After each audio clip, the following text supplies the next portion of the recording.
Hey, young world, we are back here once again on Crate Diggers. We had a little technical issue recording our Geto Boys episode, so we're going to switch into B-Boy Document 99 with Mos Def, Mad Skillz, and High and Mighty. So check that one out. Let's go. Peace.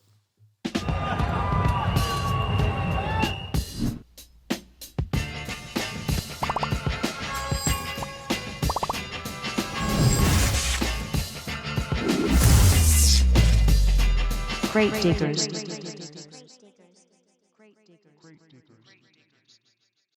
Hey, young world, welcome back to Crate Diggers. My name's Verbz, I go by Steez. and we are back here once again to go through some final records to play them for you. And today's record is going to be from Rawkus Records, 1999. That's right. Soundbombing. A B-Boy Document 99, plus Chaos, Reflection Eternal, Talib Kweli, DJ High Tech. We got High and Mighty, Mos Def, Mad Skillz on the first track. We back. I can't wait. Let's get into it. All right, grab the record here. So this is from Rawkus Records, Soundbombing II. So this is 1999. It's their second, compilation album that they put out that has all of the usual suspects from that era, which is always going to be Reflection Eternal, High Tech, Talib Kweli, Mos Def. You got Mad Skillz. On this one, you also have Eminem doing Any Man. That's right. You have it's just an interesting mix of artists on this one. You have DJ Mighty Mai. You have Babu and J Rock doing mixing. Right. Dilated, Pharrell Monch. Yeah, I mean the album has a really incredible selection of the artists who were kind of popping on the underground scene in the 99 era. Kind of at their prime lyrically, too, I feel like.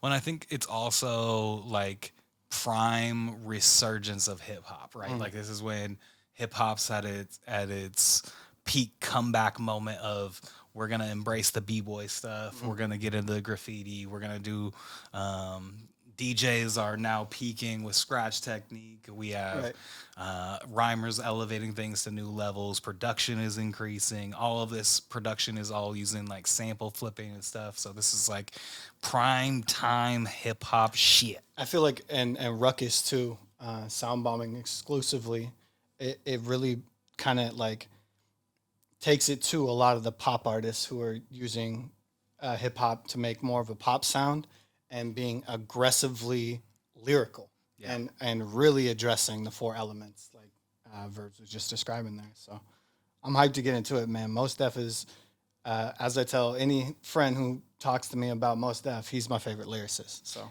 I mean, Mos Def is an artist that we've seen live a couple times in a few different spaces. I got to open up for Talib Kweli one time. Wow. Sadly, never got to do a show with Bahamadia, which would be really dope. Or Mad Skillz, to be fair. He seems really cool. I was always a huge fan of his yearly wrap-ups. Like, that was always something I waited for. I feel like you almost couldn't define a year until Mad Skillz gave his wrap-up on the year. And it would be a standout. I don't remember when he stopped doing it, but it was, sad because it was literally the first thing I looked forward to every year. So I know we downloaded it every single year. Yeah. So, and it was like an event. We'd listen the whole thing like 3 or 4 times through. And he was unbelievably clever. And picking up all the different topics he'd get into and that kind of stuff.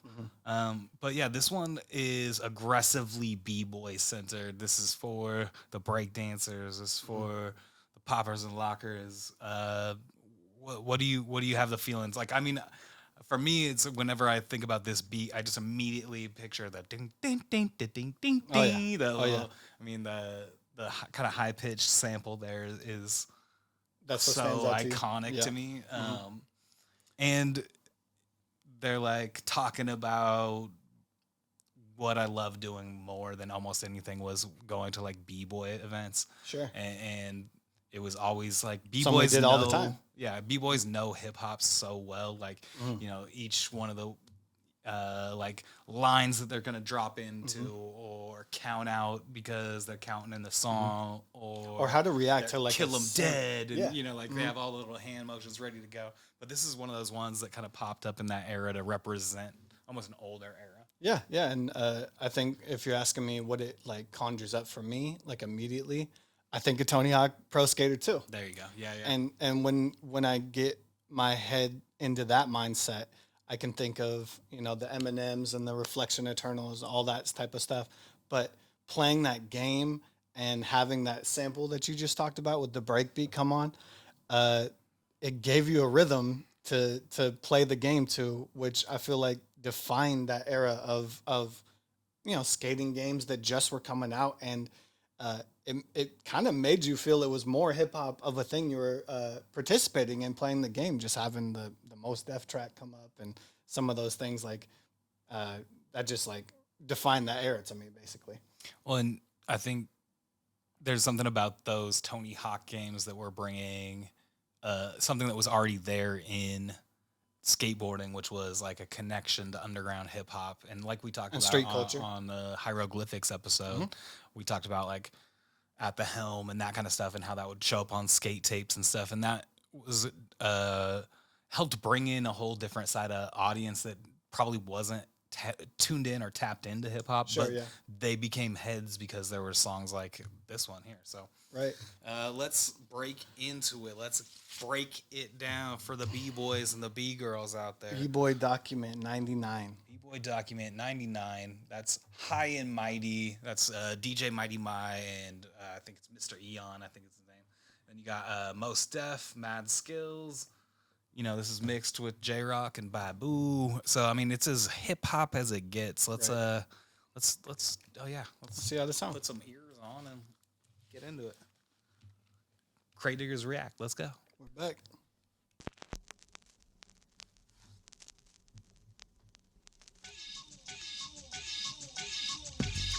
Yeah. What it look like? What it look like? Mad Skillz. It's almost like ingrained in me because of Tony Hawk. Right? I know. I It's, guess it's part of the song. well, and Tony Hawk was one of those games that you would press stop and reset over and over. So like, you just wait for that. Dun, dun, dun. It's on fire tonight.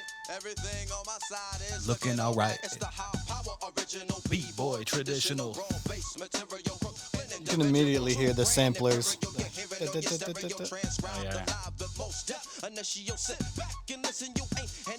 It has some New York to it too.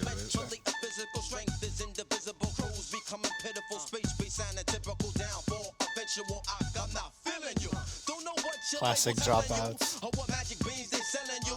I can't flow, you can't do. Example of a cat who just a modern day sample. Who be reaching out to A&R demand so you could collect your little petty cash advance. Ho, you knock me and sloppy, but not Exactly like I'm saying. Like, it's independent records. Exactly. That was It's exact. not major records, Underground was defined by that independent spirit.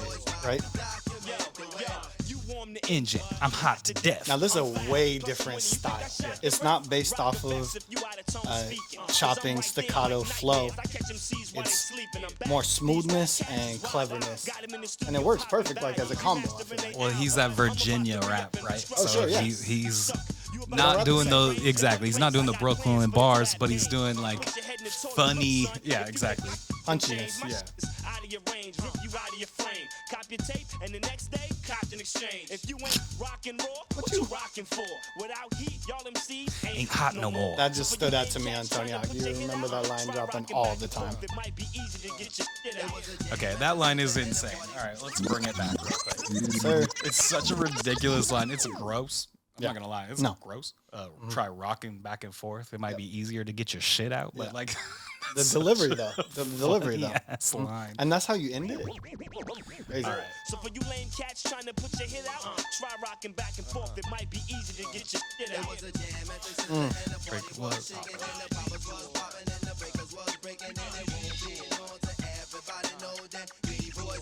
Document do it. Oh yeah, we get into Mr. Eon. Hey, shout out Badu. We love you. Ever.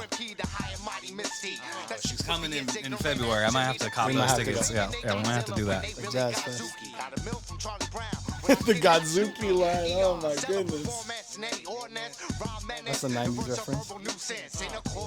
With all the laws from the cordless, Starbuck coming through, leaving any pimp cordless. Stereo stomping, Defeated me is I feel like this is a type of style on its own. Is just kind of like a slight weirdness to your vocals to accentuate it a little bit, so you're completely different. Well, and than somebody else. he's almost in between Skillz and Mos on that, where it's like he's hitting kind of both lanes. Isn't Batan a little bit like that in Slum? A little bit, yeah. A little bit more like I'm gonna be in between the smoothness and the hardness, and I'm gonna be a little unique, strange. Yes, yeah, weird. Yeah, add the weirdness. And I'm just gonna let that ride out. Yeah. Listen to that shit. So you can hear the scratch mix on Probably there. got Babu. No, I'm assuming that's probably DJ Mighty Mine. Mighty Mike. I Yeah. assume. Absolutely ridiculous scratches, by the way. Yeah. Super clean. Again, like another one of the records that we've listened to, there's like almost a competitive nature of the skills you're listening to there. Like you have 3 different types of MCs, and you have the DJ who's producing an elite beat. That beat is amazing. Yeah, it's classic. Absolute It's classic. for B-boys too. But at the same time, Mos went hard, Mad Skillz went hard, and Eon went hard with all their like those are bars you don't just write first take. Those are bars you craft.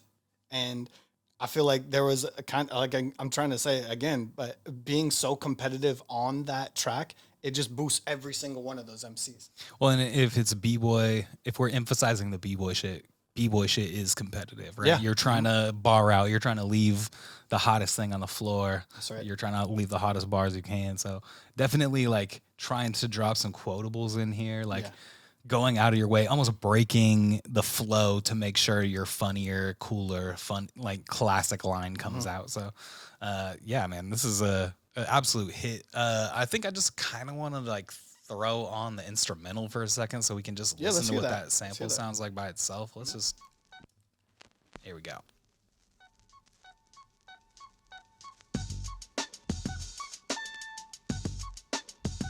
I wish I knew exactly where that guitar sample was from. It's like a little, Yeah. it's like a little bent note or something. Almost has some like Ohio players to Maybe it. it's a keyboard even. It's such a uniquely perfect sound for hip hop. It's such a simple beat too. And I don't know That's- if it is the perfect like breakdance rhythm. It's not But it's quite the fast perfect enough. pace though. It's like I feel like the pace works for footwork. Yeah. Again, the further you go on and breakdance, the faster it goes. True. I could see some swipes to this. All right. Yeah, I got you. All right. That feels good for that. And That's it's so excellent. simple, man. That is a God single damn. bass note. They're not doing a different bass note. It's da da da da da da da da. It's. I feel like as minimal as you can get, but as like raw with its delivery, and you can hear it coming through a sampler, and however it's mixed, it just aged perfectly. I mean, yeah. It's kind of a magic thing, the fact that you can make something so simple, so classic. It reminds me of At the Helm, which we already covered, which is like, okay, you got the 2 to 4 notes of a guitar, but then da-dum, dum, ba-dum, dum. That's a single bass note again. Yeah. It didn't go bump, bump, bump. There's no change. I feel like that, again, that lends to you have to be the creative one with the bars because the sample is so simple. Yeah. It leaves you room to create over it. All right, so on the other side of this Rawkus Soundbombing II single, we've got Chaos by Reflection Eternal. That's Talib Kweli, DJ High Tech. And then also features Bahamadia, one of the dopest women MCs Straight at the up time, lyricist. like just truly a beast on it. Yeah, great lyricist. And like I said, I got to do one show with Talib Kweli one time. It was really fun. I got to open up for him and Big Crit at Big Wonder Crit. Ballroom one time. And it was funny too because his manager was like, yo, don't bug Kweli. He's chilling. Don't bug him. Do nothing. And we're in his area, and so we're like nervous to do anything. And he walks up to us and gives us a pound. He's like super cool. We're like, of course, The it's opposite just of that. it's just the manager that's an asshole. Actually, maybe he's fine, but anyway. And Big Crit was super cool. I love getting to meet the artists that I grew up, admiring. And obviously, Talib is one of the all-time greatest MCs. Was like, Crit the headliner that night? I can't remember who was the main act, but all I know is regardless of headline or not, he was my favorite set. Yeah. He was absolutely unbelievable with his energy and the way that Big Crit's beats sound on stage. Yeah. Knowing that he produced those too is, oh my God. And People it was don't a put him great in this era lyricist for slash- Crit too. So we were in a prime, beautiful time there. Yep. But this one here is less familiar to me. Yeah. This will be more of a reaction than we normally do. Yeah. Because we normally know these songs. And I mean, it ain't been ingrained in our Tony Hawkness. Yeah. You know? So we'll get into this one. Let's see if we can break down some bars. Let's play the street version here so we can get some cussing out to these people. Yep. And yeah, Crate Diggers react. Let's go. Let's hear it.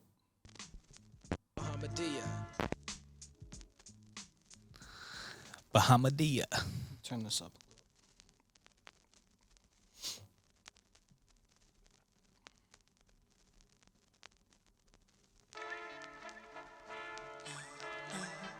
I immediately get the Black Star vibes from this beat.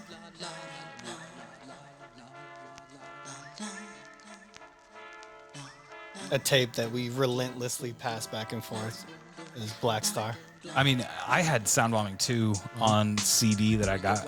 I remember picking up at like Fred Meyer's when I was a kid. I remember bringing a Black Star CD with us from here to California just to play anytime.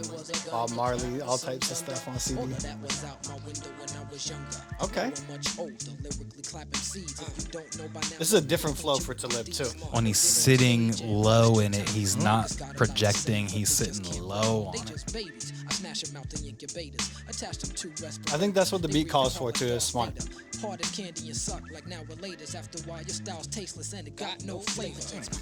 That's a bar. It was almost Oh, whisper so mode here. now she passes that way too. Yeah. Okay, I like it now even more.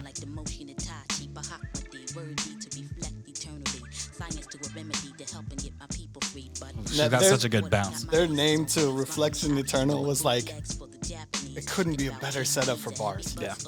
Everybody's shining Reflection Eternally. They always do that.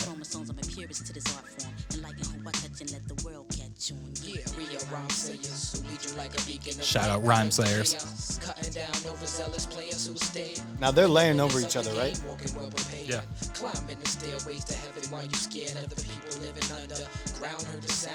Such an interesting song. This is way different than the first one we Well, and just played too. you'd have to write this song together, right? So this is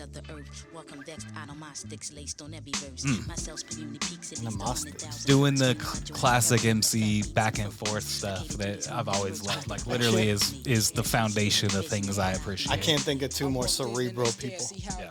This is people that are locked in with language.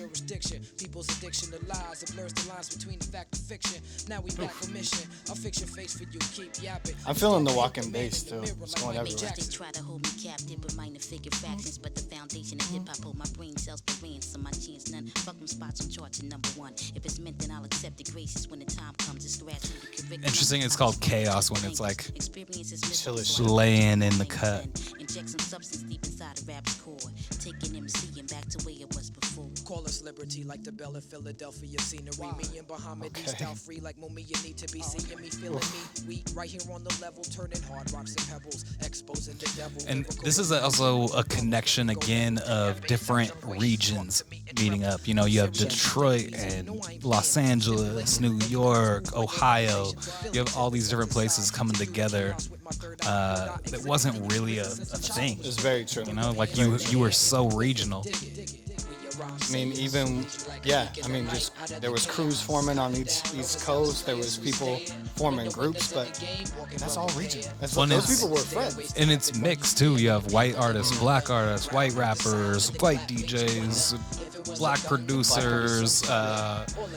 Interesting mix of like.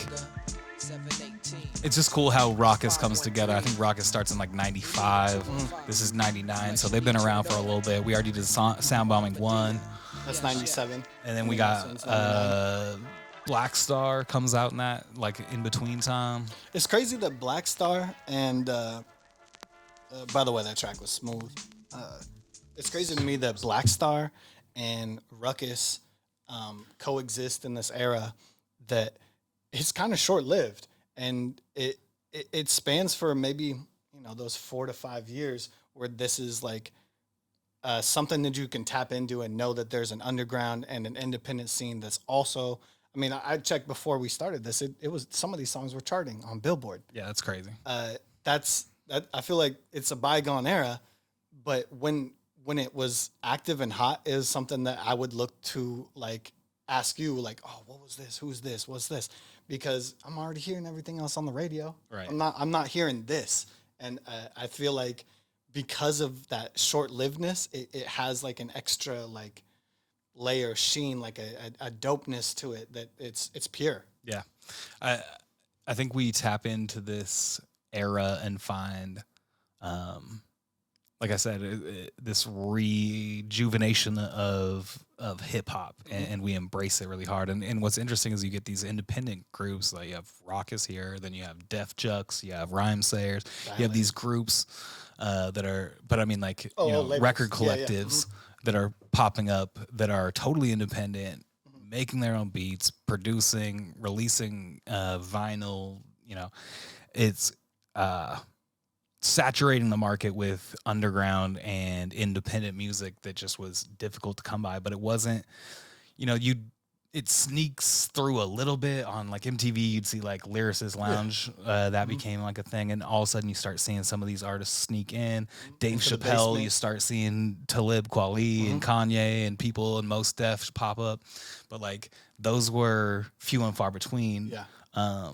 Now we have so many different outlets that it's you could find it almost anywhere, and these people are probably interviewed and connected to it higher levels. But at that time, it was so much harder to connect to these artists. So anytime you found the little bits and like this just sneaking through, like where did I find these guys? I feel like there's something cool about Rawkus too. That if I went through some of those track listings and the artists that you just described, there's a lot of edgy shit going on here. Yeah. LP doing Patriotism, Eminem with the Any Man, Yeah. Reflection Eternal, Dilated, Pharaoh. Pharaoh is extremely Well, and they're challenging, right? exactly. Yeah. Exactly. They're pushing you to think about stuff. And Talib and Mos and Bahamadia, the way that they choose their lyrics, you would have to Google that shit. Yeah. Yeah, I mean, it's not that it was available, but you're going through a dictionary to figure out exactly the way they broke down a bar specifically. Like, I feel like it's hyper intelligent, and there may be still some of that, but this again, just listening to that brings me back to that whole era, and it's really something I'm super fond of. I mean, yeah, you don't, unless it's Kendrick, we kind of don't analyze the lyrics like, or there's a few other people that we could talk about, Cole or Clips, whatever. Jay to Kiss, I guess.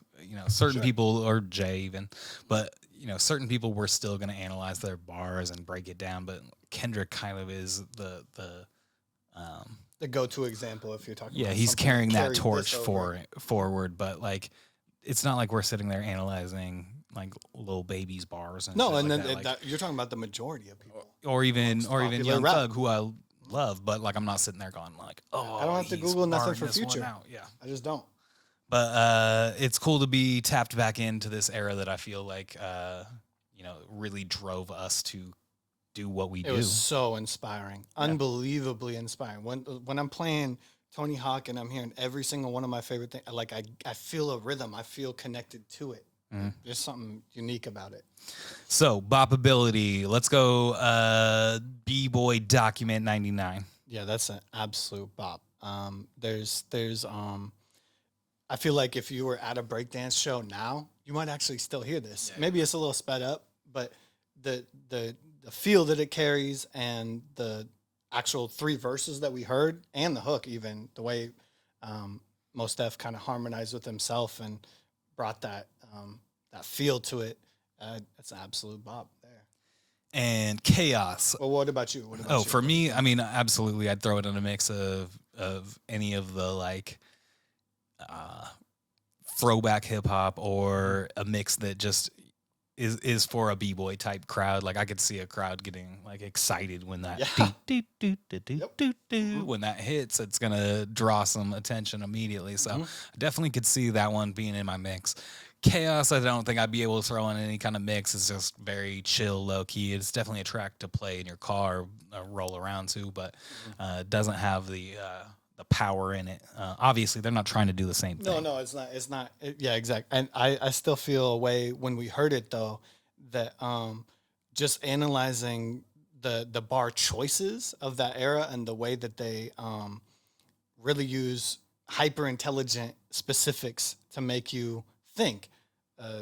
It makes it such a good song overall, and the beat was fantastic. So That at least give that to it. that bounce back and forth too was so classic hip hop that I'll always fall in with that. And they're in the cut. So we've got to pick our next record. We have 18 in the stack before we re-up. Let's go 1 through 18. You go ahead and choose the number. Let's go. Let's go 6. 1, 2, 3, 4, 5, 6. Okay, so our next record will be from the Wu-Tang Clan, Ghostface Killah, featuring Raekwon and Carl Thomas. Never Be the Same Again. And it's going to be fun to drop this one for you guys. We get into some Wu. We can get into some of the things that, Wu is kind of our origin story. So That's how it all starts. next record, Ghostface Killah, come join us. Let's go. See you next time. Shout out Ducks. Here we go.